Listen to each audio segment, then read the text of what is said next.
Dhirubhai Ambani represented a strong mind which propagated that having a small aim is a crime. He started Reliance with 1,000 rupees and proved that an ordinary Indian can create a world-class enterprise in his lifetime.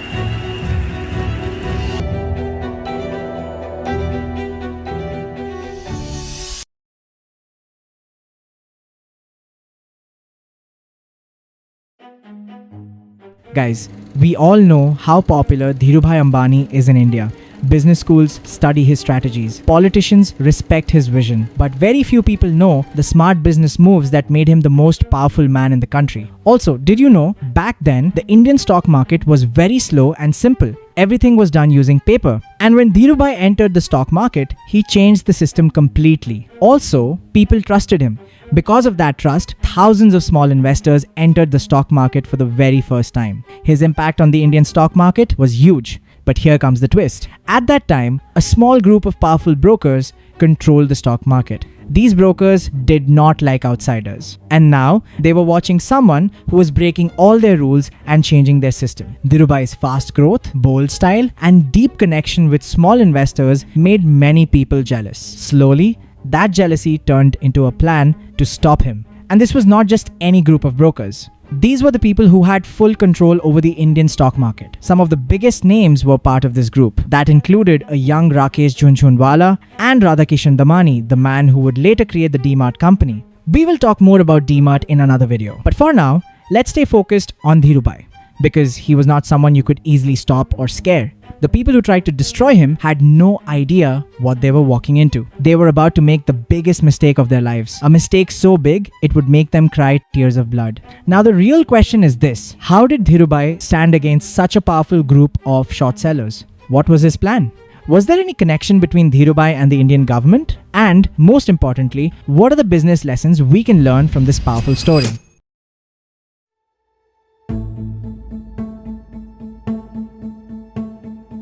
In the late 1970s, a powerful group of brokers used to rule the Indian stock market. Leading them was a man called Manu Manek, the infamous Black Cobra of Dalal Street. You may have seen him in the Scam 1992 web series. He had powerful allies and he controlled large volumes of trading.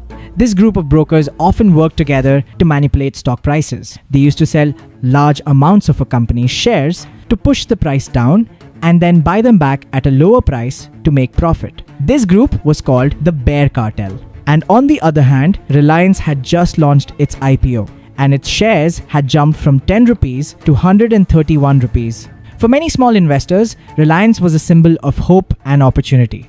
And this made people jealous.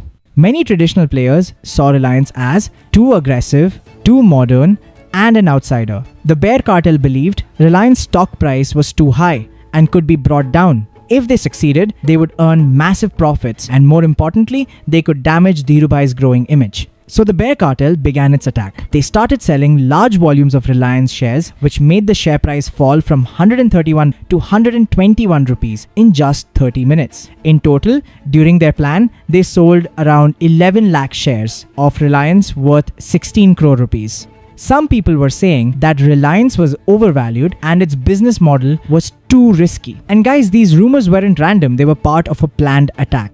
First, they started selling Reliance shares in huge numbers to push the price down, which spread panic among all small investors, causing them to rush to sell their shares out of fear. This was exactly what the cartel wanted. They wanted the price of the shares to fall, so they could buy them back at a much lower price and make a big profit. But in all this, they made one big mistake. They treated Dhirubhai like a normal person.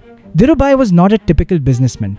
He was smart, he had a loyal investor base who trusted him blindly. And as soon as Dhirubhai realized what was happening, he decided to fight back. But instead of complaining to regulators, he played silently. He sent out a signal to his supporters to start buying Reliance shares aggressively. Moving forward, things started to become even more interesting. The Bombay Stock Exchange became a war zone. Every morning, the cartel started selling Reliance shares in large quantities, which pulled the price down. But by noon, Dhirubhai's supporters would enter the market and start buying all the shares being sold. This continued for days. Reliance's share price was going up and down within hours. Still, the cartel believed they could win. So, they started selling even more Reliance shares because they were sure they could buy them later at a lower price and make a profit. But soon, somehow, the supply of Reliance shares in the market began to disappear. Now, the cartel was so confused and in big trouble. And you won't believe what happened next. The same bear cartel, which people were once afraid of, was now running from broker to broker trying to borrow or buy shares because they had already sold the shares and now they had to buy them back at any price, which eventually increased the price of Reliance shares. And wait, did you understand the move Dhirubhai made? Let me tell you. Behind the scenes, Dhirubhai had already planned everything by making sure most of the shares were in the hands of people who trusted him and wouldn't sell at any price. And this is where the real magic began. In the end, the cartel had lost. They had no choice but to buy back the shares at very high prices and pay heavy penalties to settle their trades. They had lost crores of rupees and their power was completely gone. After this battle, many things changed. Reliance's image became even more stronger and Dhirubhai became a legend in the stock market. Apart from this, some people say that the investors who were buying the stocks of Reliance were not everyday investors. People were saying that Dhirubhai had created shell companies with different names and fake owners just to use them when needed. And now he was using them to buy back all the shares the cartel was selling. I don't know what the truth is. If you know, tell me in the comments. And this brings us to the last part of the episode, which is the business lessons that we need to learn from this incident.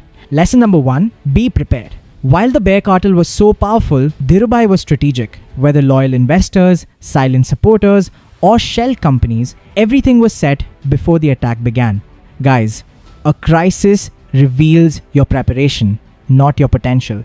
It looked like Dhirubhai won in a few days, but he had spent years building connections, goodwill, and structures. The war was short, but the preparation wasn't. So whatever you're doing, ask yourself, am I prepared for the future?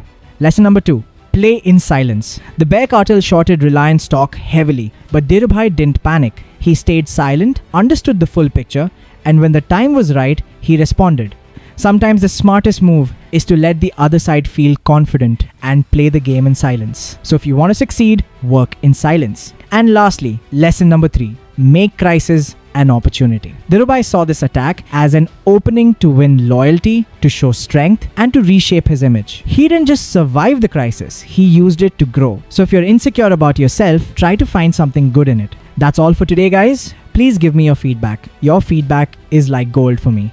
Also, don't miss Mukesh Ambani's AI business plan. He's entering one of the biggest tech battles, and you can watch that video right here.